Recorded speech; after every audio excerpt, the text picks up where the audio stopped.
Hi friends, ఈరోజు మనం వెంకటేష్ గారు త్రిష గారు కలిసి నటించిన ఆడవారి మాటలకి అర్థాలే వేరేలే సినిమా విషయాల గురించి డిస్కషన్ చేసుకుంటున్నాం.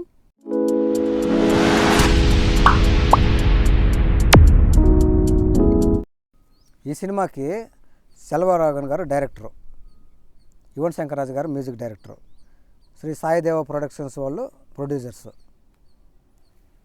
ఈ సినిమా చాలా రోజుల తర్వాత ఈ సినిమా కంటే ముందు డైరెక్టర్ గారు సెల్వరాఘవన్ గారు ఆయన్ని తమిళ్లో సెల్వరాఘవన్ అంటారు, తెలుగులోకి వచ్చేసరికి శ్రీరాఘవ్ అంటారు. ఓకే. ఈ సినిమాకి ముందు ఆయన 7G రెయిన్బో కాలనీ తీసిండ్రు. తమిళ్లో 7G రెయిన్బో కాలనీ, తెలుగులో 7G బృందావన కాలనీ అనమాట.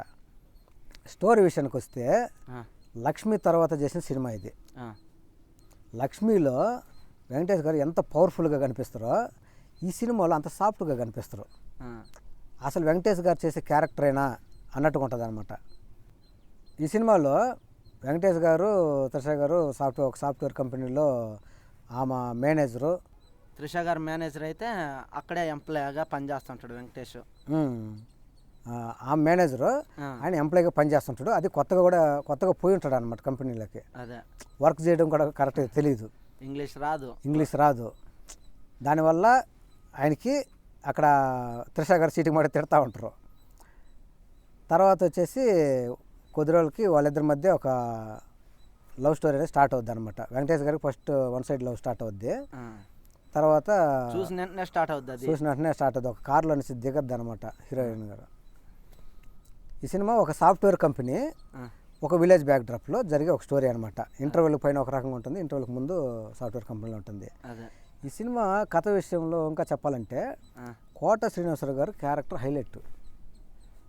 మెయిన్ సీతమ్మకి ఇట్లా సిరిమల చెట్లో మహేష్ బాబు గారు వెంకటేష్ గారి మధ్య ఎలా ఉంటుంది సీన్స్, ఇక్కడ కోట గారు వెంకటేష్ గారి మధ్య అలాంటి సీన్స్ ఉంటాయి. వాళ్ళిద్దరు వచ్చినప్పుడు హ్యాపీగా నవ్వుకుంటారు ఆడియన్స్. ఈ సినిమాలో కోట శ్రీనివాసరావు గారి క్యారెక్టర్ చాలా బాగుంటుంది అనమాట. ఒక నువ్వు నాకు నచ్చేవాళ్ళు చంద్రమోహన్ గారికి వెంకటేష్ గారికి ఎట్లా తండ్రి కొడుకుల ఫ్రెండ్షిప్ ఉంటుందో దీంట్లో కూడా అంతకు మించి ఉంటుంది అనమాట. కోట శ్రీనివాసరావు గారి గురించి చెప్పాలంటే ఇంట్లో ఇళ్ళలో వంటింట్లో పురారాలుగా ఆ సినిమాలో తండ్రి క్యారెక్టర్ ఎట్లా చేసి ఉంటాడో కామెడీగా, గణేష్లో ఒక విలన్ క్యారెక్టర్ ఎట్లా చేసి ఉంటాడో, మళ్ళీ దీనికి ఆడవారి మాటలకు అర్థాల వరకు వచ్చేసరికి వెంకటేష్ గారికి తండ్రి క్యారెక్టర్ అంత బాగా చేసి ఆయన ఆడియన్స్ని మెప్పించుంటాడు. ఎక్కువగా మార్కులు కోట శ్రీనివాసరావు గారికి పడ్డాయి. ఆయన క్యారెక్టర్ అంత హైలైట్ చేసిండు సెల్వరాఘవన్ గారు. ఒక తండ్రి కొడుకుల మధ్య ఫ్రెండ్షిప్ బాండింగ్ అనేది ఉంటుంది అన్నమాట. తర్వాత వచ్చి వెంకటేష్ గారు యూత్గా ఒక లక్ష్మి అలాంటివి చేసిన తర్వాత యూత్గా చేయడం కూడా ఒక ఆశ్చర్యకరమైన విషయము. వెంకటేష్ గారికి సూట్ అవుతుందా సినిమా అన్నట్టు అనుకుంటాం, కానీ బాగా నటించుంటాడు, బాగా పర్ఫెక్ట్గా సూట్ అయింది. ఇంకా తర్వాత సాఫ్ట్వేర్ కంపెనీలో త్రిష గారికి మధ్య జరిగే, త్రిష గారు వెంకటేష్ గారికి జీవా గారికి వాళ్ళకి మధ్య జరిగే కొన్ని సీన్లు కొన్ని కామెడీగా ఉంటాయి.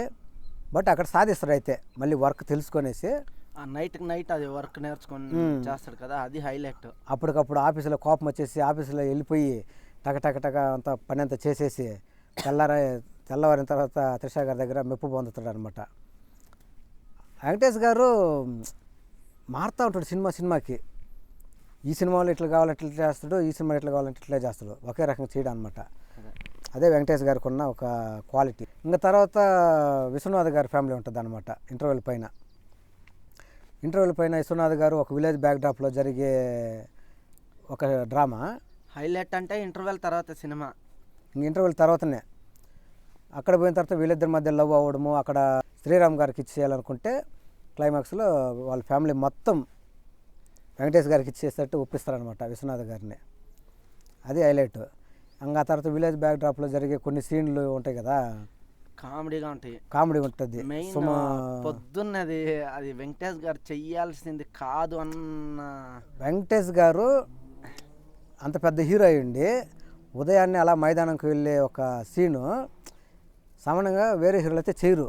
బట్ వెంకటేష్ గారు చేసి ఆడియన్స్ చేత మా శబాష్ అనిపించుకున్నారు అనమాట. రే అయిపోయిందిరా నీళ్ళెక్కడా?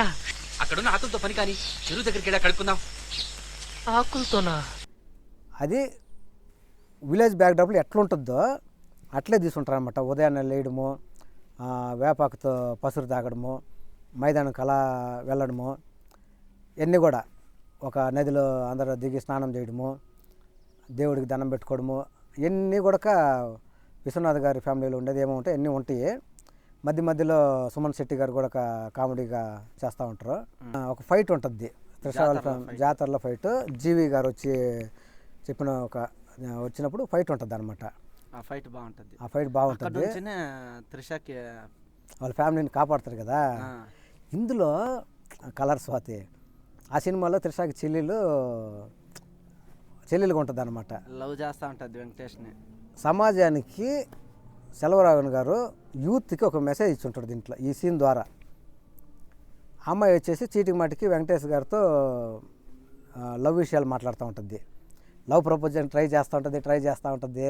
వెంకటేష్కి ఏమో ఆశ్చర్యం అయిపోతూ ఉంటుంది. లాస్ట్కి ఒకరోజు ఒక బావిలో దూకద్ది అనమాట. అప్పుడు వెంకటేష్ గారు అమ్మాయిని కాపాడి తీసుకొని వచ్చి తర్వాత చెప్తాడు, ఈ ఏజ్లో వచ్చి అట్రాక్షన్ అయ్యిందే, లవ్ కాదు, నువ్వు ముందు లైఫ్లో బాగుండు, తర్వాత సల్మాన్ ఖాన్, షారుఖ్ ఖాన్ అందరూ వచ్చి నీ కాళ్ళపైన పడతారు అనేసి, ఈ ఏజ్లో వచ్చేదంతా లవ్ కాదు, జస్ట్ అట్రాక్షన్ మాత్రమే. సో మంచి సీన్ అది. పొలాలలో పోయి గడ్డి కోసేటప్పుడు, వరి కోసేటప్పుడు అక్కడ ఒక పాము దొరకద్ది అనమాట. చూపిస్తా, నేనేంటో చూపిస్తా. వెంకటేష్ గారు పామును చూసి భయపడతారు. కానీ విశ్వనాథ్ గారు చెప్తారనమాట, పాము చూసే భయపడ్డా, మా పిల్లలు అయితే దాంతో ఆడుకుంటారనేసి. బట్ వెంకటేష్ గారు పామును పట్టుకోవడం అనేది ఇప్పుడు కొత్త కాదు. బొబ్బిల్ రాజా నుంచేనే పట్టుకున్నారు. కొండపల్లి రాజాలో పట్టుకుంటాడు. ఒక సీన్లో పాము వచ్చేసి అలా వెళ్ళిపోద్ది చూడు, తపస్సు చేస్తున్నట్టు కూర్చుంటే దేవుడా దేవుడా దేవుడా అనేసి, అప్పుడు పాము వచ్చి వెళ్ళిపోద్ది. అది తమిళ ఇది కదా, అన్నామలై. తర్వాత బొబ్బిల్ రాజాలు కూడా చాలా పాములు పట్టుకున్నాడు. తర్వాత ఇన్ని రోజులకి మళ్ళీ ఆడవారి మాటలకు అర్థాలు వేరులో కూడా పామును పట్టుకున్నాడు. అట్లా పామును పట్టుకోవడము అనే సీన్లు ఉండడము ఆయన కొత్త కాదనమాట. బట్ ఈ సినిమాలో ఎక్కడ కూడా ఓవర్గా ఎక్స్ప్రెషన్ అనేది ఉండదు. జస్ట్ కళ్ళతో అలా చూస్తూ ఉంటాడు అనమాట. త్రిషాన చూసిందా లేదా అన్న అట్లా చూసేది, వర్క్ చేసేది, మళ్ళీ చూసేది, జస్ట్ అట్లా ఎక్స్ప్రెషన్ అంతే. ఈ సినిమాకి నంది అవార్డు కూడా వచ్చింది.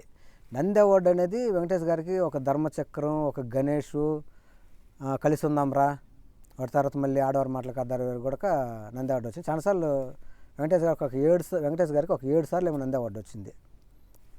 ఈ సినిమా కూడా వచ్చింది. ఇంకా ఈ సినిమాకి సంబంధించిన సాంగ్స్ గురించి, మ్యూజిక్ గురించి మాట్లాడుకోవాలంటే యువన్ శంకర్ రాజా గారు అద్భుతమైన music director. So Yuvan Shankar Raja గారు అద్భుతమైన సంగీతం ఇచ్చుంటారు. ప్రతి సాంగ్ హైలైట్గా ఉంటుంది. ప్రతి సాంగ్ సూపర్గా ఉంటుంది. అందులో ఒకటి ప్రత్యేకంగా చెప్పుకోవాల్సింది ఏమంటే, ఫస్ట్ సాంగ్ ఏమైంది ఈవేళ అనే త్రిష అలా కార్లో దిగినప్పుడు ఆ వాన వచ్చే టైంలో అలా ఉంటుంది అనమాట. అప్పుడు ఒక సాంగ్ వస్తుంది అనమాట. ఆ సాంగ్ ఉదిత్ నారాయణ గారు పాడిన సాంగ్. అలాగే మిగతా సాంగ్స్ కూడా అద్నాన్ సమీ పాడిన చెమ్మక అనే సాంగ్ కానీ, చెల్లి చెమ్మకొక్క దొరికలేని సాంగ్ కానీ, క్లబ్లో ఉంటుంది కదా ఆ సాంగ్ కానీ, ట్రైన్లో పోయేటప్పుడు మొహమ్మద్ ఖాన్ గారితో ఉండే ఆ సాంగ్ కానీ, లవ్ ఫీలింగ్ ఉండే సాంగ్ కానీ, ఇట్లా సాంగ్స్ అన్నీ కూడా ఇంకో సాంగ్ ఉంటుంది, నా మనసుకి అనే ఒక సాంగ్ సాఫ్ట్వేర్ కార్తిక్ గారు పాడింది. కానీ ప్రతి ఒక్క సాంగ్స్ పరంగా హిట్ అయింది సినిమా. ఇదే సినిమాని తమిళంలో యారిడిని మోగిని అనే పేరుతో ధనుష్ గారు, నయనతార గారు రీమేక్ చేసిండ్రు. బట్ అక్కడ కూడా బాగానే ఆడింది. అయితే ఈ సినిమాలో ప్లస్ పాయింట్ ఏమంటే, వెంకటేష్ గారు చేసినంత బాగా నేను చేయలేకపోయినాను అనేసి ధనుష్ గారు ఒక ఇంటర్వ్యూలో ఒప్పుకునిండ్రు. అది సినిమాకు ప్లస్ పాయింట్.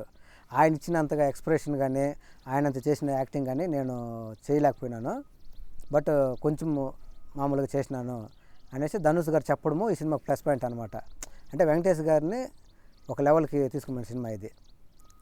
అలాగే కన్నడలో కూడా రీమేక్ అయింది. ఈ సినిమా బాగా హిట్ అయింది, ప్రొడ్యూసర్కి మంచి లాభాలు తెచ్చిపెట్టినాయి. ఓకే ఫ్రెండ్స్, ఈ వీడియోని లైక్ చేయండి, షేర్ చేయండి, మా ఛానల్ని సబ్స్క్రైబ్ చేసుకోవడం మాత్రం మర్చిపోద్దు. Thank you friends. Thank you friends.